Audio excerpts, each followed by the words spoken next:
હર હર મહાદેવ ને જય શ્રી રામ બધાને સ્વાગત છે આપ સૌનું અમારા ખેડૂત પરિવારના નવા વ્લોગમાં। શુભ પ્રભાત મિત્રો, ચાલો જઈએ વાડીની સફરે અને જોઈએ આજે ખેડૂતની દિનચર્યા। તો આજે આપણે મરચાં ઉતારવાનો વારો છે, તો આપણે આવી ગયા સીધા 5 કિલોની ડોલ લઈને મરચાં ઉતારવા।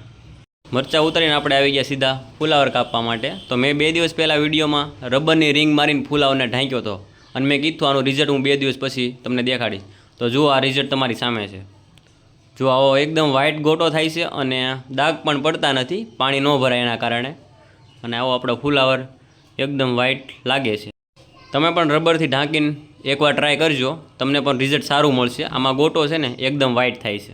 અમારે ભાઈ મરચીમાં વાયરસ આવી ગયો છે, દવા છાંટીને આપણે થાકી ગયા છીએ, કારણ કે એકે દવા બાકી નથી મૂકી। તમારી કોઈ પાસે વાયરસનો ઈલાજ હોય તો કહેજો। જો આવી રીતે વાયરસ આવી ગયો છે અને મરચી બધી બગડવા લાગી છે। અમે ફુલાવર ને મરચાં બધું 5 કિલોના વજનમાં જોખી અને પછી માર્કેટ યાર્ડ લઈ જઈએ છીએ।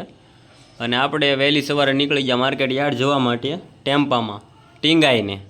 તો ભાઈ ખેડૂત જેટલો સંઘર્ષ છે ને કોઈ ન કરી શકે। એ ખાલી ખેડૂતને જ ખબર હોય કે આખો દિવસ શાકભાજી વીણવાનું, પછી રાત્રે 3 વાગે આવી રીતે ટેમ્પામાં ટીંગાઈને જવાનું। ખેડૂતની જિંદગીમાં 24 કલાક મહેનત ને મહેનત જ છે, અને એડમાં લઈ જવી તો ભાવ બીજા કરે। તો તમને બધાને મારા વ્લોગ્સ ગમતા હોય તો લાઇક, કોમેન્ટ ને ફોલો કરજો। બધાને જય જવાન જય કિસાન।